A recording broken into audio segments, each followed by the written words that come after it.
सबसे बड़ा दुर्भाग्य ये है कि जिस स्तर से अभी डॉक्टर साहब ने बताया, पुराना अहमदनामा, ओल्ड टेस्टामेंट और न्यू टेस्टामेंट जिसको आज की बाइबिल कही जाती है, या इस्लाम का कुरान मजीद, इनकी प्रस्तुति जिस रूप में दी जाती है विश्व को, या जिस रूप में संसार के बहुसंख्यक लोग इन धर्म ग्रंथों के विचारधारा से परिचित हैं, खेद की बात यह है कि उस अनुपात में बहुत थोड़े लोग हैं विश्व में जो वेद की विचारधारा से परिचित हैं। ये खेद की बात है। यदि वेद की विचारधारा का प्रचार प्रसार विश्वव्यापी हो जाए तो निश्चय ही वैश्विक शांति के संदर्भ में, वैश्विक युद्ध के संदर्भ में, अंतर्राष्ट्रीय संबंधों के संदर्भ में बहुत कुछ समस्याओं का समाधान हो सकता है। यह अलग बात है कि वैदिक धर्म का, वेद की संहिताओं का वास्तविक उद्बोधन, वास्तविक स्वरूप हम सबको नहीं दे पाते। इसके बावजूद भी चूँकि वेद हजारों नहीं लाखों वर्षों तक भारतवर्ष में अनुप्राणित रहे हैं, प्रभावित करते रहे हैं, उसका प्रभाव अभी भी भारत पर है। इसलिए भारत ने पिछले हजारों वर्षों में किसी दूसरे देश पर आक्रमण नहीं किया है, किसी दूसरे के स्वत्व को हरण करने का प्रयास नहीं किया है। इसका कारण इस वेद और वैदिक धर्म और वैदिक संस्कृति की जो हजारों लाखों वर्षों से भारत में चली आई परंपरा है, उसको इसका श्रेय देना पड़ेगा। वेद के बाद भी भारत में जो धर्म प्रसरित हुए, बौद्ध धर्म, एशिया के 50 राष्ट्रों को उसने अपने आगोश में ले लिया। लेकिन जहाँ कहीं भी बौद्ध धर्म गया विदेश में, प्रेम, शांति, करुणा, मैत्री, विश्व बंधुत्व का संदेश लेकर गया, कहीं युद्ध का संदेश लेकर नहीं गया। सत्य बात बोलने में कभी हिचकना नहीं चाहिए। इस्लाम का प्रचार जिस तरीके से हुआ, उसके ठीक विरोधी तरीके से बौद्ध धर्म का प्रचार हुआ। हमें वो कहानी क्या दोबारा बतानी पड़ेगी कि चाइना के राजा को यहाँ का बुद्ध धर्म का एक भिक्षु गया प्रचार करने, और वहाँ के चाइनीज धर्म के लोगों ने कहा कि यदि शास्त्रार्थ होता है और यदि हम पराजित हो गए तो हम अपना शीश कटा देंगे, और यदि बुद्ध भिक्षु जो भारत से आए हैं वो पराजित हो गए तो उनको अपना शीश कटाना होगा। बुद्ध भिक्षु ने शर्त को स्वीकार किया। शास्त्रार्थ में चीन का दार्शनिक हारा, लेकिन इसके बावजूद बुद्ध भिक्षु ने कहा कि हम भगवान गौतम बुद्ध के संदेश को लेकर संसार में निकले हैं। हमारे शास्त्रार्थ के परिणाम में किसी दूसरे व्यक्ति की हत्या की जाती है तो मुझे मंजूर नहीं है। मैं अपना पराजय स्वीकार करता हूं, मेरी ही हत्या कर दी जाए, क्योंकि बुद्ध के अहिंसा धर्म का प्रचार करने में निकला हूं। सारी सभा रोने लगी और अंत में राजा ने फैसला दिया कि कोई बात नहीं, बुद्ध ने जो अहिंसा का संदेश दिया है वही रहेगा, किसी की हत्या नहीं होगी शास्त्रार्थ के पराजय के कारण। और उसका परिणाम ये हुआ कि पूरा चाइना जो है बौद्ध धर्म में दीक्षित हुआ। तो भारत ने गए जमाने में भी संसार में विश्व बंधुत्व का, प्रेम का, शांति का, करुणा का, मुदिता का, क्षमा का, मैत्री का संदेश दिया है। लेकिन आज जो मुझे जिस विषय पर बोलना है, एक बहुत बड़ी बाधा है वैदिक धर्म और वैदिक संस्कृति की वास्तविक सिद्धांत को प्रकट करने में, जो यज्ञों की परंपरा है। यज्ञ आप सभी जानते हैं कि किस रूप में यज्ञ होते हैं। अब तो आर्य समाज के पिछले 150 वर्ष के कारण और स्वामी दयानंद की 200 वर्ष जयंती के कारण पिछले 150 पौने 200 वर्षों में पूरे भारतवर्ष में आर्य समाज ने यज्ञ का और वेद का जिस रूप में प्रचार किया है, उसका एक बहुत अच्छा परिणाम ये निकला है कि बुद्ध पूर्व या बुद्ध के बाद भी वैदिक धर्म के नाम पर यज्ञों में जो पशु बलि होती थी उसका लगभग निःशेष हो चुका है। बहुत थोड़े से प्रांत हैं, असम में, बंगाल में, या कुछ ऐसे जगहों पर जहाँ कुछ ऐसे मंदिर हैं जहाँ पशु बलि होती है, लेकिन यज्ञों के नाम पर जो पशु बलि होती थी उसको बहुत दूर तक और बहुत अंशों में आर्य समाज ने और ऋषि दयानंद ने समाप्त कर दिया है। ये बहुत अच्छी चीज हुई, इसका जितना अभिनंदन किया जाए उतना कम है। आप बौद्ध धर्म की उत्पत्ति इसीलिए हुई कि यज्ञों में पशु बलि एक अनिवार्य अंग मान लिया गया था। जो भी श्रौत याग थे उन यागों में छाग बकरे की बलि, गऊ की बलि और उसके साथ ही भेड़ों की बलि, छोटे तांत्रिक कार्यों में कबूतर की बलि, भैंसे की बलि, ये सारे शास्त्रीय रूप प्राप्त थे। और इसका प्रभाव ये हुआ कि आज भी यद्यपि बहुत कम हो गए हैं लेकिन फिर भी ये कहीं ना कहीं जारी हैं। और इसका एक उदाहरण दूंगा, किसी को बुरा नहीं मानना चाहिए, मैं सत्य बात बता रहा हूँ। डॉक्टर मुरली मनोहर जोशी जब भारत भाजपा के अध्यक्ष थे और उन्होंने कन्याकुमारी से कश्मीर की यात्रा जब प्रारंभ की, तो कन्याकुमारी में जब यात्रा उन्होंने प्रारंभ किया, उनके सारथी थे आज के भारत के प्रधानमंत्री से माननीय नरेंद्र मोदी जी। तो वहाँ के दक्षिण के पंडितों ने कहा कि बिना यज्ञ किए कैसे शुरू होगा, तो यज्ञ याग किया गया और वहाँ भैंसे की बलि दी गई। और उस समय के अखबार में सारा छपा। और उत्तर प्रदेश के लखनऊ से सांसद थे माननीय श्री अटल बिहारी वाजपेयी। उत्तर प्रदेश का तो अलग दूसरा ही ढंग है। यहाँ के पत्रकारों ने पूछा उनसे लखनऊ में कि क्या मुरली मनोहर जोशी ने ये भारत यात्रा शुरू करते समय जो भैंसे की बलि दी, उन्होंने क्या दी, पंडितों ने दी, उस याग में शामिल हुए, क्या आप इससे सहमत है? तो डीएवी कॉलेज में पढ़ने वाले वाजपेयी जी ने कहा अरे नहीं देना चाहिए था, बिना पशु बलि के भी शुरू हो सकता था। तो किसी ने टोक दिया वो विधान है। तो वाजपेयी जी भी भाग गए, कहे कि नहीं मुर्गा की बलि दे देते तो ठीक था। ये पूरा रिकॉर्ड है, मैं कतरन है उस समय का अखबारों का कतरन बता रहा हूं। इससे आप अंदाजा लगा सकते हैं। एक डॉक्टर जगन्नाथ मिश्र थे बिहार के मुख्यमंत्री, उनकी सरकार डगमगाने लगी तो तांत्रिकों ने, मिथिला के तांत्रिकों ने कहा कि 13 बकरों के खून से जब आपाद मस्तक आप स्नान करेंगे तब तो आपकी ये कुर्सी बच जाएगी। और पूरा अखबार में रिपोर्ट है, 13 बकरों की बलि दी गई और उनके खून से सिर से पैर तक स्नान कराया गया डॉक्टर जगन्नाथ मिश्र जी को।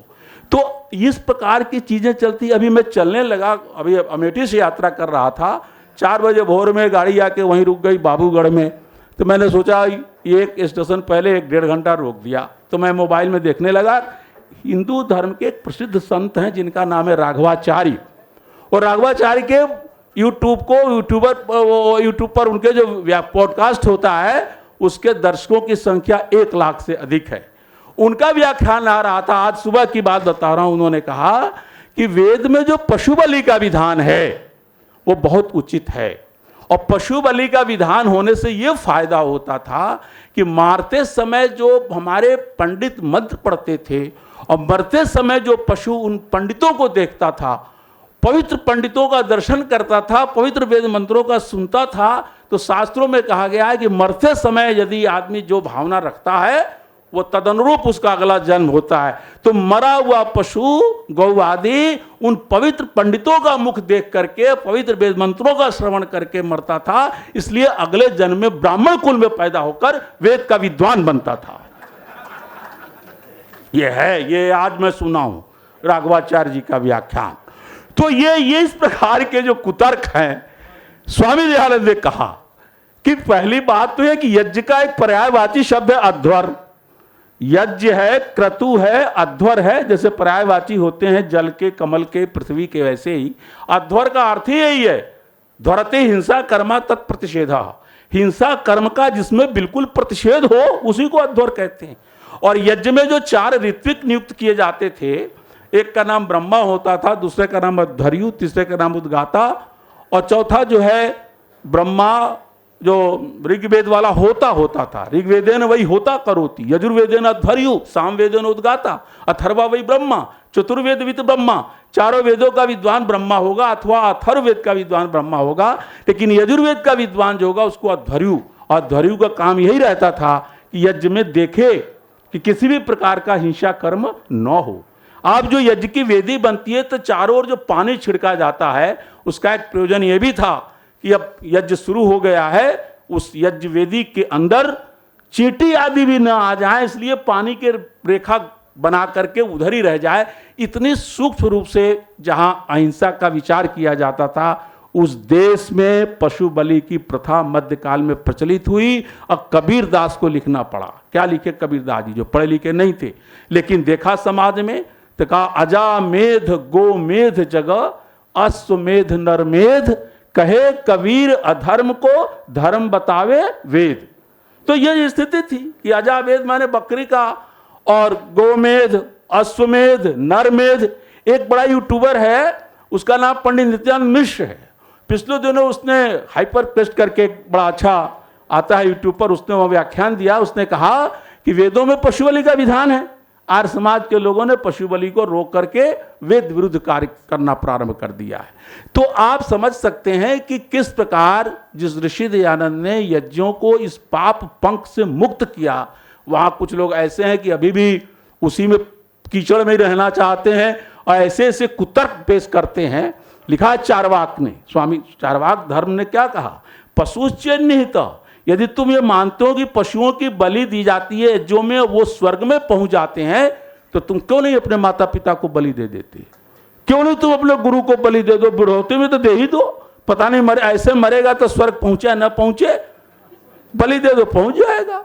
और ये इतना हमारे अंदर में घर किया हुआ है कि एक वो कौन है, क्या नाम, वो कौन शास्त्री है जो भविष्य का पर्चा देता है, क्या नाम है, धीरेन्द्र। वो पिछले दिनों वो कुंभ में मर गए लोग, तो उसने कहा बड़ा अच्छा हुआ, कम से कम जो मर गए सीधे वो पहुंच गए। तो ये इस प्रकार की भावनाएं हैं। वर्नियर ने लिखा है अपनी यात्रा संस्मरण में, उसने भारत में देखा वर्नियर कि कुछ लोग इतना भावापन्न हो जाते थे प्रयाग के मेले में, और चलते चलते उनकी मृत्यु नहीं आती थी, तो सोचते थे अब तो मैं घर जाऊंगा, घर में मरूंगा तो मुक्ति तो मिलेगी नहीं, तो किले पर चढ़कर कूद जाते थे, गंगा में आत्मघात करके मर जाते थे, और इस प्रकार गंगा में मरने से अपनी मुक्ति मानने लगे थे। तो स्वामी दयानंद ने इस बात का बड़ा व्यापक प्रचार किया। पूरे ऋग्वेद में कहीं भी ऐसा नहीं मिलेगा, एक भी मंत्र नहीं है जिस मंत्र में कहा जाता हो इस मंत्र को पढ़कर किसी पशु को काटो अथवा यज्ञ में उसकी बलि दो। जब बाद में यज्ञ में पशु बलि प्रारंभ भी हो गई, तो पूर्व वेदी, यज्ञ की जो पूर्व वेदी बनती थी उसमें कैसे देती, क्योंकि कोई विधान मिला नहीं, तो कहा कि उत्तर वेदी बनाओ। उत्तर वेदी मैंने बाद में जहां पशु बलि देना होगा तो उस वेदी में देंगे, उत्तर वेदी। ध्यान रखिएगा, जहां भी गड़बड़ी हुई है, प्रक्षेप हुआ है, वो उत्तर, रामायण में उत्तर कांड पूरा प्रक्षिप्त है, और उसी उत्तर कांड में लिखा है कि सीता जी और राम जी बैठ करके शराब पीते थे। और इसका ये वामपंथी लोग, बौद्धवादी लोग उस श्लोक को उद्धृत करते हैं। तो ये उत्तर कांड का प्रक्षेप है। बहुत सारे प्रक्षेप हमारे शास्त्रों में हुए, हमारे रामायण में हुए, हमारे महाभारत में हुए, हमारे पुराण में हुए। पुराण तो पूरा का पूरा ही लगभग प्रक्षिप्त है। तो ऋषि दयानंद की सबसे बड़ी देन ये थी कि उन्होंने कहा कि धर्म के क्षेत्र में मूल रूप से 4 वैदिक संहिताओं को माना जाएगा, ऋग्वेद, यजुर्वेद, सामवेद, अथर्ववेद। आर्ष ग्रंथ के रूप में ब्राह्मण ग्रंथ आरण्यक उपनिषद को लिया जाएगा, उसमें भी जो वेद विरुद्ध है उसके वचन को नहीं माना जाएगा। स्वामी जी ने कई बार अपने प्रवचनों में कहा है। इस मेरठ में भी 1878 में जब वो आए थे तो उन्होंने कहा, लोगों ने पूछा आप तैतरीय और जो शतपथ है और गोपथ और ये तमाम ग्रंथों को पढ़ते हैं, इसको किस दृष्टि से देखते हैं? तो स्वामी जी ने कहा, इन ग्रंथों को मैं इस दृष्टि से पढ़ता हूं कि इनके लेखकों ने क्या इसमें लिखा है या बाद में क्या प्रक्षेप हुआ है। मैं वेद के विरुद्ध किसी अंश को मानता नहीं हूं। तो स्वामी दयानंद ने इसका प्रभाव आगे के लोगों पर पड़ा। आपने नाम सुना होगा श्रीपाद दामोदर सातवलेकर का, जो 101 वर्ष तक जिए। उन्होंने गो ज्ञान कोश करके एक बड़ी मोटी पुस्तक लिखी है जिसमें पूरा वेद और वैदिक वांग्मय का तमाम संदर्भ दिया है, जिसमें कहा है कि यज्ञों में जो आहुति होनी है जौ की होनी है, यज्ञों में आहुति धान्य की होनी है, तिल की होनी है, और उसमें उन अन्नों की आहुति होनी है जिसके अंदर प्ररोहण शक्ति समाप्त हो गई हो। लिखा है आयुर्वेद के ग्रंथों में कि 6 वर्ष तक यदि धान या जौ या तिल यदि 6 वर्ष तक ऐसे ही घर में रखे रहेंगे तो 7वें वर्ष उसको आप बोएंगे तो उसमें प्ररोहण शक्ति नहीं होगी, वो बीज उत्पन्न नहीं होगा। तो ऐसे धान्य की भी आहुति देनी है जिसमें आगे बीजत्व शक्ति खत्म हो गई हो। यज्ञ में जौ की आहुति है, दूध की आहुति है, शहद की आहुति है, इस हवन सामग्री की आहुति है। और जिन्होंने निष्पक्षता से पढ़ा उसमें डॉक्टर रामविलास शर्मा भी है। यद्यपि भारत के मार्क्सवादियों की बड़ी विचित्र लीला है, ये तो कोई भारत के स्वर्णिम इतिहास में कभी विश्वास ही नहीं करते, लेकिन जब डॉक्टर रामविलास शर्मा ने पूरा जब ऋग्वेद को पढ़ा तो उन्होंने एक पुस्तक लिखी पश्चिम एशिया ऋग्वेद। उसमें उन्होंने साफ लिखा है कि वैदिक आर्यों के ऋग्वेद को पढ़ने से मैं इस परिणाम पर पहुंचा हूं कि आर्यों की यज्ञ में आहुति जौ की होती थी। यो दूध की आहुति होती थी और जड़ी बूटियों की आहुति होती थी। कहीं भी पशु बलि का विधान एक भी मंत्र में कहीं मिलता नहीं है। सातवलेकर जी ने तो चुनौती दी थी दक्षिण के पंडितों को, पंडित लोग शास्त्रार्थ नहीं किए, लेकिन ये हो गया कि जो बहुत ज्यादा बलि होने वाली थी वो बलि सीमित मात्रा में हो गई। और उसी श्रीपाद दामोदर सातवलेकर जी को 101 वर्ष के जब हुए वो 1968 में, तो उस समय भारत में केंद्र में कांग्रेस की सरकार थी, उन्होंने उनको पद्म विभूषण की उपाधि से नवाजा और उनको अभिनंदन ग्रंथ जब दिल्ली में उनको सौंपा गया तो उस अभिनंदन ग्रंथ में भाग लेने के लिए श्रीमान गुरु गोलवलकर जी महाराज वायुयान से पहुंचे थे और उन्होंने कहा था कि राष्ट्रीय स्वयंसेवक संघ की जो स्थापना 1925 ईस्वी में की गई, 1925 ईस्वी में राष्ट्रीय स्वयंसेवक जो शब्द था ये श्रीपाद दामोदर सातवलेकर ने 1908 में विश्ववृत्त नाम की पत्रिका जो कोल्हापुर से छपता था उसमें उन्होंने वैदिक प्रार्थनाओं को ओजस्विता नाम का एक लेख लिखा और उसमें 3 जगह पर वैदिक वृत्त, राष्ट्र वृत्त शब्द का अर्थ उन्होंने राष्ट्रीय स्वयंसेवक किया। और उन्हीं के मित्र थे श्रीपाद मतलब हेडगेवार साहब, और उन्होंने उसको लेकर के अपने संगठन का नाम राष्ट्रीय स्वयंसेवक संघ रखा। श्रीपाद वो जो थे हेडगेवार साहब, उनके घर में लिबरेटर पत्रिका, आर्यावर्त, सद्धर्म प्रचारक जो स्वामी श्रद्धानंद की पत्र आते थे, उनके कमरे में जो 4 चित्र थे उसमें एक चित्र स्वामी श्रद्धानंद महाराज का भी रहा करता था। उनकी जो जीवनी छपी है उसमें पूरा संदर्भ मिलता है कि मालाबार के आंदोलन में कैसे आर्य समाजी गैर काम किया। और जो हेडगेवार साहब तो रोज हवन करते थे, उन्होंने अपने पात्र बनवा रखे थे जो चांदी के पात्र थे जिससे यज्ञ को करते थे। उन्होंने पुणे में मिलकर स्वामी दयानंद से यज्ञ धर्म की दीक्षा ली थी। तो इस प्रकार वैदिक यज्ञों का वास्तविक स्वरूप स्वामी दयानंद ने रखा है। एक बात मैं अंत में कहना चाहूंगा कि इसका प्रभाव पड़ा है, ऐसा नहीं है, प्रभाव पड़ा है। 1970 ईस्वी में 15 अगस्त के दिन गीता प्रेस गोरखपुर ने एक पुस्तक छापी। उस पुस्तक का नाम था प्राचीन भारत में गोमांस एक समीक्षा। बहुत व्यापक संदर्भों में पूरे वैदिक वाङ्मय को खंगाल करके उस पुस्तक में ये लिखा गया है कि जिन यज्ञों में पशु बलि का विधान है उनमें एक भी मंत्र वेद के नहीं है। ये गीता प्रेस गोरखपुर लिख रहा है। वो ब्राह्मण ग्रंथों का वे वचन है जो घटबड़ हुआ है, बाद का आया हुआ है।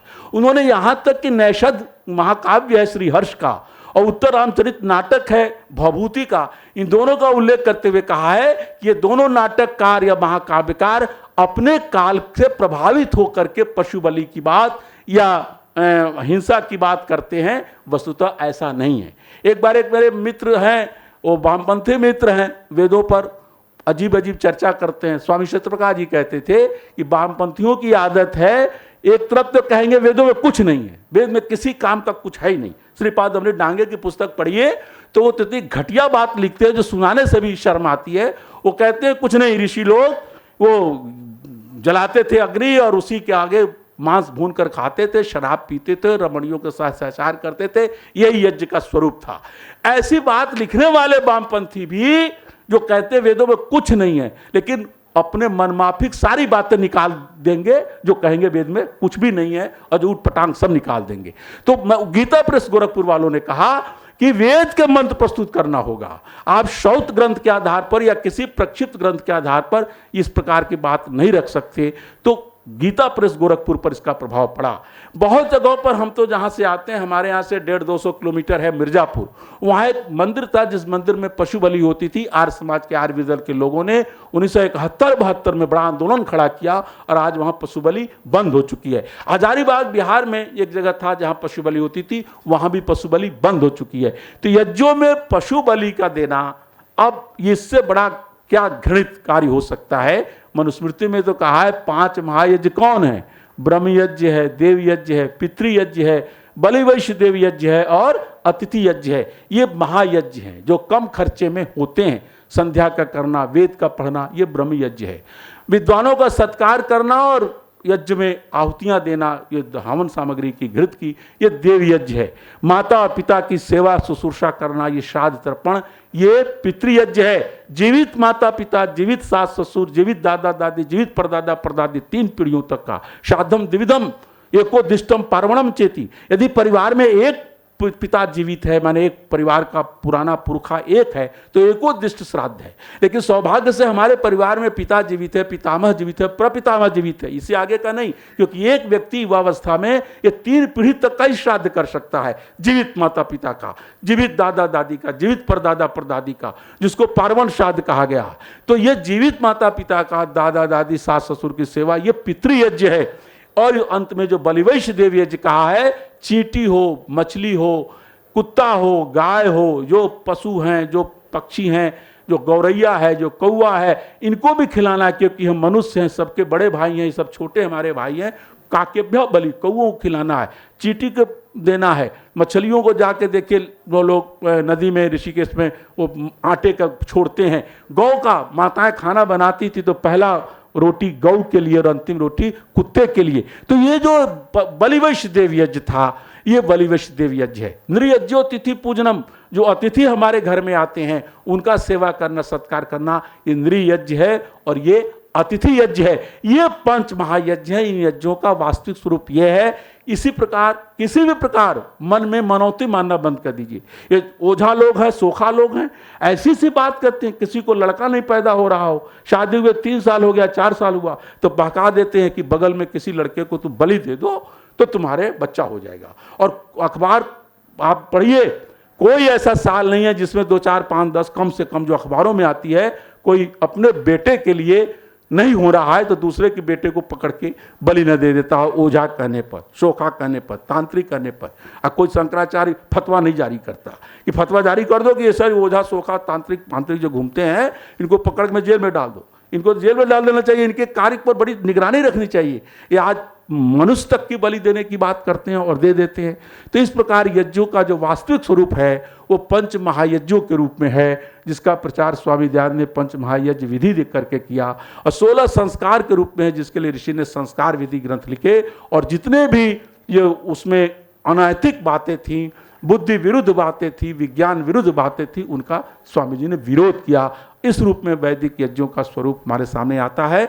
पशु बलि तो बिल्कुल नहीं होना चाहिए। और ऐसा भी नहीं है कि एक जगह हवन हुआ, वहाँ ये दिग्विजय सिंह करा रहे थे अपने जीत के लिए, एक पाखंडी मिल गया और कहा कि मरचक की बलि दो, आहुति दो, तो लाल मिर्च की आहुति दी गई। इतनी आहुति दी गई, उसके बावजूद भी दिग्विजय सिंह हार गए। तो ये, लेकिन जब हार जाते तब कोई नहीं कहता कि ये पाखंडों से हार गए, तब खुदा न खास्ते जीत जाएंगे तो कहेंगे इसी पाखंड से जीत गए। तो इस प्रकार के जो वास्तविक वैदिक यज्ञों का स्वरूप है वो हमें जगह जगह प्रचारित करना चाहिए और स्वामी दयानंद की 5 महायज्ञ विधि और संस्कार विधि को इसमें आगे लाना चाहिए।